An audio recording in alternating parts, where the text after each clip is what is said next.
Привет, ребята, с вами снова Маша, и в сегодняшнем видео мы поговорим с вами про книгу Empire of the Vampire Джея Кристофа. Как вы, возможно, знаете, это одна из самых ожидаемых новинок для меня этого года, поэтому мне не терпится поделиться с вами впечатлениями и рассказать о том, оправдала она мои ожидания или нет. Часто, даже когда мне книга нравится, я все равно переключаюсь на аудиоформат в те моменты, когда у меня нет возможности читать физически. Но здесь все было совершенно по-другому. Мне хотелось наслаждаться каждой строчкой и иметь возможность перечитать какие-то абзацы, которые мне понравились, посмаковать вот эти вот какие-то цитаты, повыделять какие-то цитаты, прочитать какие-то отрывки вслух. Я не знаю, делаете вы так или нет, но когда мне очень нравится, как звучит какая-то проза, мне очень нравится читать ее вслух. Я очень рада была полностью в этой книжке раствориться и позволить себе никуда не спешить.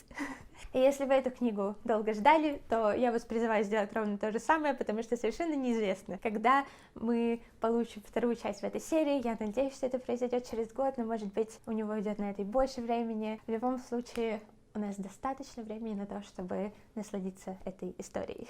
Я не знаю, сказала я это уже или нет, но да, книжка мне понравилась, и она действительно оправдала те ожидания, которые я на нее возлагала, несмотря на то, что эти ожидания были весьма-весьма высоки. Но отодвинув эти все восторги пока что в сторону, давайте я попробую рассказать вам о том, для кого, как мне кажется, эта книга, кто ее потенциальный читатель. Конечно, у Ниночи и у Империи Вампира есть определенные схожие такие качества. Это все тот же такой очень узнаваемый авторский стиль Джея Кристофа, если вы понимаете, о чем я. Если нет, то по ходу этого видео я, наверное, приведу несколько цитат, которые немножко дадут вам представление о том, во что вы ввязываетесь. Это все тот же мрачный мир. Это все такая же динамичная история с очень насыщенной концовкой, очень впечатляющей, шокирующей. Это все те же прекрасные персонажи с очень неоднозначные, но очень хорошо проработанные, замечательные отношения между героями. Все это вы здесь встретите. Если это все то, что вам нравилось в «Ниночи», все это вы здесь встретите. Но многое из этого будет выкручено на максимум. И то, что касается вот этой мрачности мира, и то, что касается построения этого мира с точки зрения его проработанности, атмосферности, здесь же Кристоф копает намного глубже и дает нам намного больше какого-то контекста. Здесь определенно чувствуется вот этот вот размах взрослого такого эпичного фэнтези, который еще не совсем ощущался, как мне кажется, в «Ниночи». Мне кажется, все-таки «Ниночь» читалось как произведение такое граничащее между литературой young adult и взрослой литературой. И здесь нет. Я не думаю, что у вас будут какие-то сомнения в том, что вы читаете определенно взрослое фэнтези. Фэнтези, которое не стеснено никакими рамками. Что касается атмосферы тоже, несмотря на то, что атмосфера в «Ниночи» одна из, мне кажется, сильнейших сторон этой трилогии, все-таки здесь, мне кажется, он, вот прям отточил это мастерство, и вот этот вот вампирский такой готический мир, он действительно вас просто окутывает, полностью в себя погружает, и во всех мелочах того, как эта книга написана, ощущается, что вы читаете такую вот темную, вампирскую, кровавую историю. Что касается вот опыта персонажей, через которые они проходят, несмотря на то, что в «Ниночи», конечно, тоже у Мии Карвера и у других героев в книге опыт жизненный был весьма-весьма трагичный, все равно здесь, мне кажется, что Джей Кристоф углубляется больше в какую-то психологию нашего главного героя и в то, как именно эти события отражаются на нем и как они влияют на его дальнейшую жизнь. Меньше романтики, чем в «Ниночи», больше батальных сцен, опять же, на любителя. Меньше неловких метафор, мне показалось. Несмотря на то, что вот эта такая вычурность языка все еще присутствовала, мне кажется, было меньше метафор, за которые так ругали «Ниночи». Я лично не сильно за них цеплялась, не очень как-то у меня цеплялся за них глаз, но если вы помните, я делала видео, в котором я читала рецензии негативные на свои любимые книги, и там автор одной из рецензий приводил цитаты из «Ниночи», и вот так вот вырванные из контекста и собранные воедино, конечно, они немножечко забавляли. Но если вас это прям очень сильно напрягало в «Ниночи», то мне показалось, что здесь этого было меньше. Во многом вы получите произведение более хорошо написанное, я думаю. Значит ли это, что оно обязательно вам больше понравится, чем вам понравилась «Ниночь»? Не факт. И я, если честно, до сих пор сама не уверена, какой из этих историй я бы отдала свои предпочтения. «Ниночь» я читала уже, наверное, пару лет назад, поэтому, наверное, мне бы стоило перечитать вот эту, по крайней мере, первую часть, чтобы как-то освежить впечатление, но объективно, если вот смотреть на это просто как на произведение такое литературное, то мне кажется, что «Империя вампира» сильнее. А эта история потенциально может понравиться намного большему количеству людей, и если она и потеряет каких-то своих читателей в возрастной вот такой категории подростков, то я думаю, что сильно приобретет в более взрослой категории читателей или тех, кто предпочитает, по крайней мере, более взрослое фэнтези. И я надеюсь, что если вы совсем ничего не хотите знать об этой книге, то этот краткий обзор помог вам понять, стоит или не стоит вам ее читать. Но если вы не против узнать об этой истории чуть побольше, дальнейший обзор все еще будет без спойлеров, но чуть-чуть более детальный. Если вам интересно послушать чуть больше про эту книгу, то, пожалуйста, оставайтесь со мной.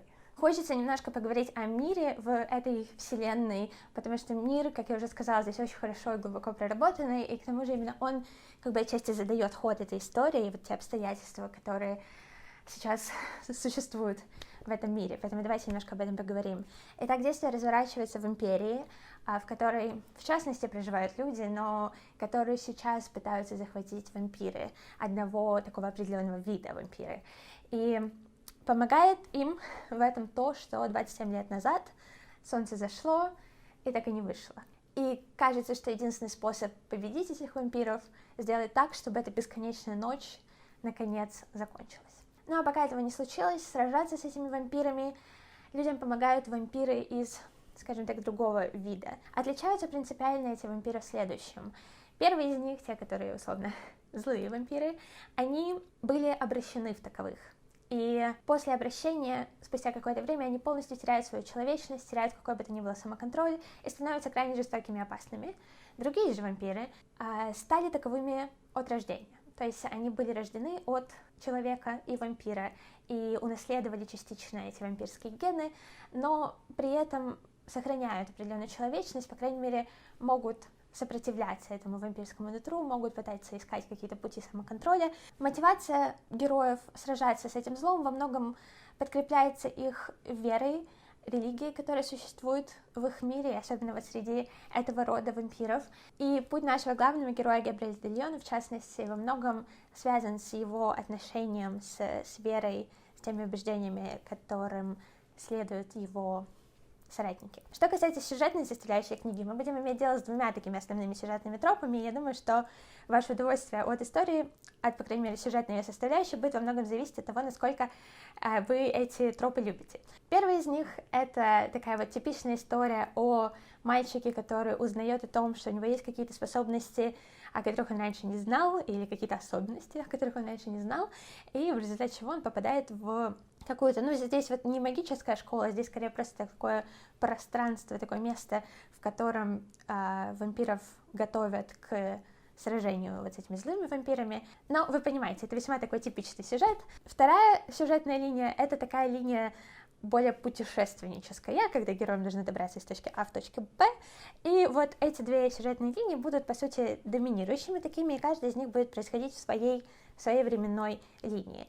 Что касается метода рассказывания истории, мне кажется, что Джей Кристоф в этом плане всегда крайне такой намеренный, и мне очень этим он нравится, что в «Дни ночи» он выбрал очень специфический способ подачи этой истории, который в конце, когда происходит финальный ревил, и обретает новый смысл, так и здесь. Мне кажется, что нас еще ждут какие-то открытия, касающиеся того, почему эта история рассказывается именно таким образом. Но что-то понятно уже сейчас. Книга начинается с такой вот обрамляющей эту историю линии, в которой мы знакомимся с нашим главным героем, которого зовут, как я уже говорила, наверное, Габриэль де Лион, и он общается с другим вампиром, как раз из вот этого враждующего клана, и его зовут Жан-Франсуа.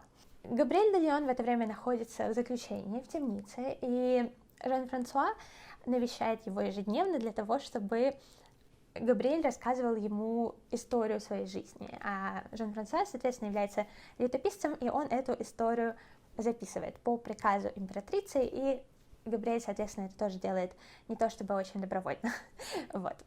И Габриэль рассказывает ему все, что с ним происходило, начиная с его детства, но при этом он периодически переключается между разными временными линиями, между первой временной линией, которая скорее затрагивает его такое детство-отрочество, и второй временной линией, когда ему уже немножко за 30. И так вот мы прыгаем преимущественно между вот этими двумя линиями, но при этом есть еще какие-то другие флешбеки. В общем, много всего вот так вот происходит, но очень интересно было за этими линиями наблюдать, пытаться собирать этот пазл, замечать какие-то моменты, вот это все, вот как он подавал информацию постепенно по ходу развития истории, было просто филигранно. Если наш главный герой относится к тому клану вампиров, которые были таковыми рождены, поэтому немножко могут себя контролировать, то Жан-Франсуа как раз из других вампиров, и поэтому это немножко так обогащает тот конфликт, который между ними есть. Если, конечно, того факта, что Габриэль находится в темнице, а тот его допрашивает не совсем на добровольной основе, если этого недостаточно, то вот это такой дополнительный факт, немножко обогащающий их конфликт. Периодически Жан-Франсуа его перебивал, как делал какие-то ремарки относительно каких-то решений, которые принимал Габриэль, или просто как-то над ним насмехался, но интересно и то, что по ходу истории мы начинаем замечать, что в каких-то аспектах Жан-Франсуа даже начинает ему немножко сопереживать. И поскольку вот их динамику можно обсуждать совсем без спойлеров, я приведу вам одну из цитат как раз из диалога между ними, чтобы немножко дать вам представление о том, как эта книга написана, если вдруг вы не читали раньше ничего Джея Кристофа. И Жан-Франсуа говорит: я буду читать на английском, простите, но я пущу здесь субтитры, я просто не хочу портить стиль своим недопереводом. Цитата, надо признать, немного драматичная, так что надо настроиться, но она ничего не спойлерит. There is a secret buried within your vaults here, de Leon. A secret soaked in darkest blood and whispered with holy tongues. And I would like to unearth it before you are too befuddled with wine to remember. But that's the problem, vampire. Hard as I try, much as I wish. Gabrielle looked at the bleak night outside, hands curling to fists, ears brimming with the song of silver trumpets, tongues tingling with the taste of fruit forbidden. I remember everything. У меня, наверное, 1000 цитат выделено по ходу текста. Я готова все их перечитывать, плакать, смеяться.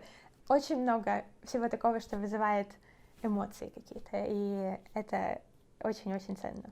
Я понимаю, что у некоторых эта эмоция является закатывание глаз, и я вам приведу также одну цитату, которая как раз может спровоцировать нечто подобное, и мне кажется, это вот тот юмор, к которому Джей Кристоф часто прибегает, немножко такой пафосный. Многие считают, мне кажется, что он слишком старается, но anyway. Значит, следующие 2 цитаты — это отрывки из диалогов между Габриэлем и одной девушкой. Первый из них состоялся, когда она прощалась с ним перед тем, как он уходил на охоту. И она говорит: A weak and foolish girl would wish your fortune on your hand, Gabriel de Leon. A weak and foolish girl would pray God bring you blessings and guard you from all harm. But you are not a weak and foolish girl. No, I'm a queen. And with that, she was gone. И второй диалог. Здесь начинает Габриэль. Please, Majesty. Majesty, she scoffed. I shrugged. You're a queen, remember? She looked me in the eyes, her own glittering as she smiled. We shall get along famously. Мне кажется, что это не то, чтобы должно быть смешно, но мне кажется, что вот такие вот колкие фразочки он очень часто использует по ходу книги, и мне кажется, что у некоторых это вызывает легкое отторжение. И когда я читаю вслух, я понимаю, что они могут звучать немножко нелепо, но когда я читаю книгу про себя, они у меня такой реакции не вызывают. Ну и напоследок хочется привести пару цитат, которые мне просто понравились. Одна из них очень поэтичная, поэтому ее особенно уместно прочитать на английском, но перевод на экране. We are hope for the hopeless, the fire in the night. We will walk the dark as they do, and they shall know our names in despair. For so long as they burn, we shall be flame. So long as they bleed, we shall be blades. So long as they sin, we shall be saints. And we are silver. И последнее. The graveyards of the world are full of fools who thought of fear as anything but a friend. Ну и на этом давайте переходить к моим впечатлениям от концовки. Надо признать, что она закончилась на небольшом таком клиффхенгере, я бы сказала. Достаточно было событий в конце, которые удовлетворили меня, которые заставили меня почувствовать, что я прочитала эти почти 900 страниц не зря. Но в то же время, я не знаю, у меня слишком много вопросов, а ждать еще довольно долго. Поэтому немножко я на него зла за это, но я понимаю, что он достаточно сделал в конце, чтобы не обвинять его в том, что он закончил на клиффхенгере. Но недостаточно, чтобы я не злилась. Недостаточно. Есть несколько книг, не знаю, мне почему-то захотелось это упомянуть, но есть несколько книг, которые крутились у меня в голове, когда я закончила читать «Империю вампира», и я подумала, что, возможно, они помогут мне как-то скрасить вот этот период ожидания выхода следующей части, и мне захотелось это упомянуть. Первая из них — это, конечно, «Имя ветра» Патрика Ротвуса. Мне кажется, что нарративно она, наверное, должна быть очень похожа. Там в целом, ну вот именно сама завязка, если смотреть только на синопсис, кажется похожей, поэтому я думаю, что это может быть любопытно даже вот прочитать сейчас вот так вот в сравнении. И вторая — это интервью с вампиром Энн Райс. Я смотрю на ютубе здесь одного англоязычного блогера, его зовут Джошуа, и он, я оставлю ссылку на его канал в описании, он много обзоров снимал на произведение Энн Райс, а я пока ни одного ее произведения не читала, и интервью с вампиром одно из таких наиболее известных.